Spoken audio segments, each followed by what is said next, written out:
ഇത് പണിയുവാൻ ശലോമോന് സഹായം നൽകിയത് സോ രാജാവായ ഹീരാമായിരുന്നു. രാജാക്കന്മാരുടെ പുസ്തകം 9:10 വായിക്കേണ്ട പ്രശ്നം. ആമേ സോ രാജാവായ ഹീരാമായിരുന്നു ആമേ ശലോമോന് ആമേ ആലയം പണിയുവാൻ ആമേ സഹായം നൽകിയത് പ്രശ്നം. ആലയം പണിഞ്ഞപ്പോൾ ശലോമോന്റെ ഉള്ളിൽ ഒരു ആഗ്രഹം, യഹോവയുടെ ആലയം പണിയുവാൻ സഹായിച്ച സോ രാജാവായ ഹീരാമിന് പ്രത്യുപകാരം എന്തെങ്കിലും ചെയ്യണമെന്ന് ആമേ ശലോമോന് ആഗ്രഹം തോന്നി. ശലോമോൻ സോ രാജാവായ ഹീരാമിനെ ഈ ഗലിയിലേക്ക് വിളിച്ചു വരുത്തി. 20 പട്ടണങ്ങൾ അടങ്ങുന്ന ഈ ഗലിയിലേക്ക് വിളിച്ചു വരുത്തി. ആമേ അത് മുഴുവനും ഈ സോർ പ്രഭുവായ ഹീരാം ചുറ്റിക്കറങ്ങി സഞ്ചരിച്ച് കണ്ടു. ആമേ അത് മുഴുവനും 20 പട്ടണങ്ങളും ആമേ സോർ രാജാവായ ഹീരാം ആമേ അത് ചുറ്റി സഞ്ചരിച്ചിട്ട് ആമേ ശലോമോനോട് ചോദിച്ചു, എന്താ സഹോദര നീ കാണിച്ചേ? ഞാൻ വചനം പറയുന്നത്, നീ എന്താ സഹോദര നീ കാണിച്ചത്? കാരണം ആമേൻ ഈ ഒരു പ്രയോജനമില്ലാത്ത ഈ ദേശം എനിക്ക് വേണ്ടായിരുന്നു. തീർന്നില്ല. ആമേ സോ രാജാവായ ഹീരാം ആമേൻ സ്തോത്രം അതിനൊരു പേരും വിളിച്ച് കാബൂൾ. ഹല്ലേലൂയ. ശ്രദ്ധിക്കണമേ, കാബൂളിന് ആമേൻ 3-4 അർത്ഥമുണ്ട്. അതിൽ ഒന്നാമത്തെ അർത്ഥം എന്ന് പറഞ്ഞാൽ പ്രയോജനമില്ല. ആമേൻ രണ്ടാമത്തെ അർത്ഥം വൃത്തിരഹിതമായത്. ആമേൻ സ്തോത്രം 3 ആമേൻ ചക്രമെന്ന പ്രൈസലോ. ഹല്ലേലൂയ. ശ്രദ്ധിക്കണമേ, ഈ 20 പട്ടണങ്ങള് ആമേൻ ഹീരാമിന് ശലോമോൻ ദാനം നൽകിയപ്പോൾ അവൻ ചുറ്റി സഞ്ചരിച്ചിട്ട് പറഞ്ഞു, ഈ ഒരു പ്രയോജനമില്ലാത്ത ഈ ദേശം എനിക്ക് വേണ്ട. ഇതിന്റെ പേര് കാബൂൾ എന്ന പ്രൈസലോ. ഇന്ന് രാത്രി വിളിച്ചു പറയാ, ആമേൻ നൂറ്റാണ്ടുകൾ പഴക്കമുള്ള ആ ഹീരാമിന്റെ കെട്ടുപണിക്കുവാൻ ആത്മാവിന്റെ നിറവിലായിരിക്കുക ഇന്ന് രാത്രി എന്നെ ഇതിന്റെ ആമേൻ സ്വർഗം വിളിച്ചു വേർതിരിച്ചിരിക്കുന്നത്.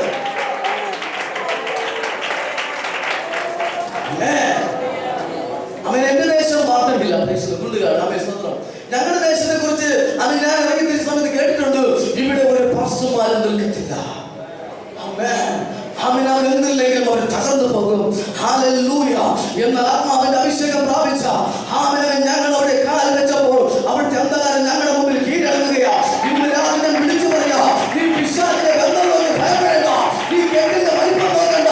ആ കെട്ട് പൊട്ടിക്കുവാൻ ശക്തനായ ആ യേശുവിനെ നോക്കുന്ന രാത്രികള് ആ ദൈവിക വിടുതൽ ഈ രാത്രികളെ ഭാവിച്ചു.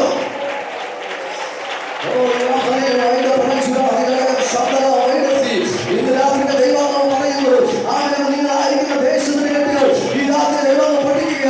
ഇന്ന് രാത്രിയുടെ വാർത്താവിന്റെ നിറവിൽ നിങ്ങൾ നിങ്ങളുടെ ദേശത്തെ കാലം നിലയ്ക്കുമ്പോൾ അവരുടെ സാത്താനെ കെട്ടുകൾ പൊട്ടുകയാ, അവർക്ക് വീടിന്റെ വ്യാപാരങ്ങൾ പൊട്ടുകയാ. ഈ രാത്രികളെ വിശ്വസിക്കുന്നവർ കരങ്ങളെ തട്ടി അത് പ്രാപിച്ചാട്ടെ.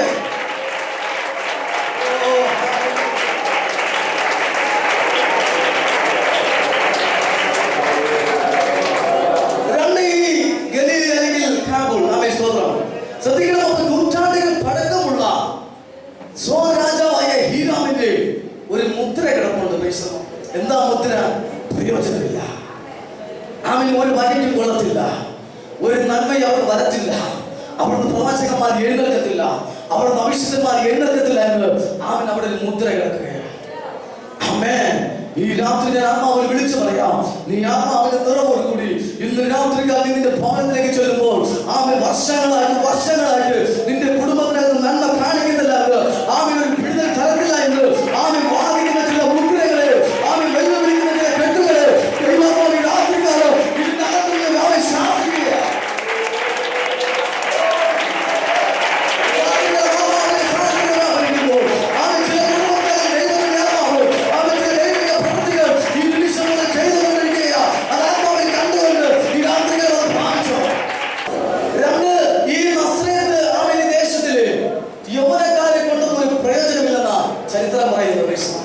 ഹല്ലേലൂയ.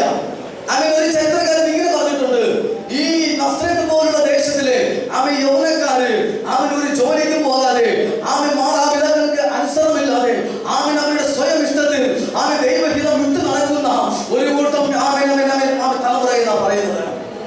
ഹല്ലേലൂയ. ആമേൻ. എന്നാൽ ഇന്ന് രാത്രി വിളിച്ചു പറയാം, ആമേൻ നസ്രത്ത് പോലുള്ള പ്രദേശത്തിലേക്ക് ആമേൻ യേശുവിന്റെ കാൽപാദത്തോടെ വെച്ച ഇന്ന് രാത്രി സംഭവിക്കാൻ പോകുന്നത്. ഇന്ന് രാത്രി വിളിച്ചു പറയാം, ആമേൻ യേശുവിന്റെ സാന്നിധ്യപ്പെട്ട യേശുവിന്റെ അഭിഷേകം നിന്നിൽ വ്യാപരിച്ച ആമേൻ തലമുറ നടത്തുന്ന വെല്ലുവിളിക്കുന്ന ആമേൻ സകല വെല്ലുവിളികളെ ദൈവാത്മാവിന്റെ രാത്രികൾ തകർക്കുകയാ. ഈ രാത്രികൾ തലമുറ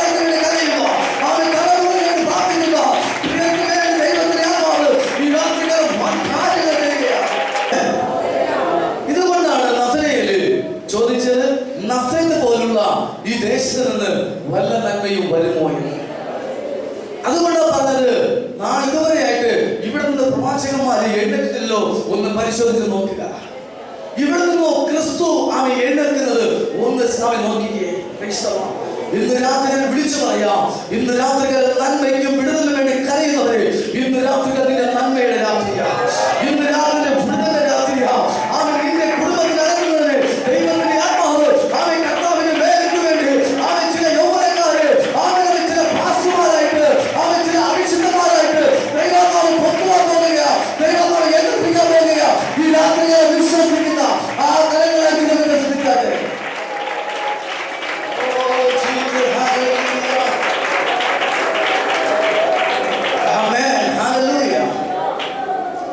ശ്രദ്ധിക്കണമേ. ഈ കാബൂൾ പോലുള്ള ദേശത്ത് നിന്ന് ഇതെല്ലാം വരുന്നത് ഭയങ്കര ബുദ്ധിമുട്ടാണ്. യേശുവിന്റെ ജനനത്തിങ്കൾ വിശുദ്ധ വേദപുസ്തകം പഠിപ്പിക്കുന്നു, ആത്മാവിന്റെ നിർബന്ധം യേശുവിലേക്ക് വന്നപ്പോൾ അവൻ യേശുവിനെ ഉപസിപ്പാനായിട്ട് ആത്മാവ് മരുഭൂമിയിലേക്ക് കൊണ്ടുപോയി. ചിന്തിക്കണമേ, അവൻ യേശുവിനെ ഉപസിപ്പാനുള്ള നിർബന്ധം കൊടുത്തത് അവൻ ഒരു വ്യക്തികളല്ല, അവൻ മറ്റാരുമല്ല കൊടുത്തത്. അവൻ യേശുവിനെ മേൽ ഉപസിപ്പാനുള്ള നിർബന്ധം വന്നത് അത് പരിശുദ്ധാത്മാവില്ല. ഇന്ന് രാവിലെ ഒന്നുകൂടി വിളിച്ചു പറയാം, അവൻ ദൈവഹിതത്തിന്റെ നിയോഗത്തോടു കൂടി അവൻ ഈ ഉപവസിച്ച അതിമേൽ വിടുതലുണ്ട്. ഇന്ന് രാത്രി യേശു ആത്മാവിന്റെ നിർബന്ധത്തിൽ അവൻ മരുഭൂമിയിലേക്ക് ഉപവസിക്കാൻ പോയെങ്കിൽ അതിമേൽ ദൈവിക പദ്ധതിയുണ്ട്. നീണ്ട 40 ദിനരാത്രങ്ങൾ യേശു മരുഭൂമിയിൽ ഉപവസിച്ച് പ്രാർത്ഥിച്ചു. അവൻ ആത്മാവിന്റെ നിർബന്ധത്താൽ യേശുവിനെ ലീഡ് ചെയ്തപ്പോൾ അവൻ പരിശുദ്ധാത്മാവ് യേശുവിനെ മരുഭൂമിയിലേക്ക് കൊണ്ടുപോയി. അവൻ ഏകനായി ഒറ്റയ്ക്ക് യേശു നീണ്ട 40 ദിനരാത്രങ്ങൾ അവൻ മരുഭൂമിയിൽ നിന്ന് ഉപവസിച്ച് പ്രാർത്ഥിച്ചു.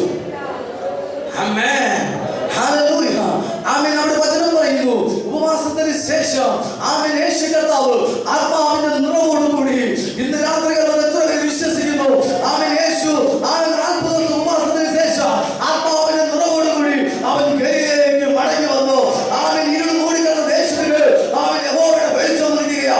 ഇന്ന് രാത്രി വിളിച്ചു പറയാ, നീ ആത്മാവിന്റെ നിറവിലായ ഒരു ദൈവിക പ്രവൃത്തി വെളിപ്പെടുകയാണ്. ഹല്ലേലൂയ. യേശുവിനറിയാം, അവൻ ഈ പ്രയോജനമില്ലാതെ നൂറ്റാണ്ടുകൾ പഴക്കമുള്ള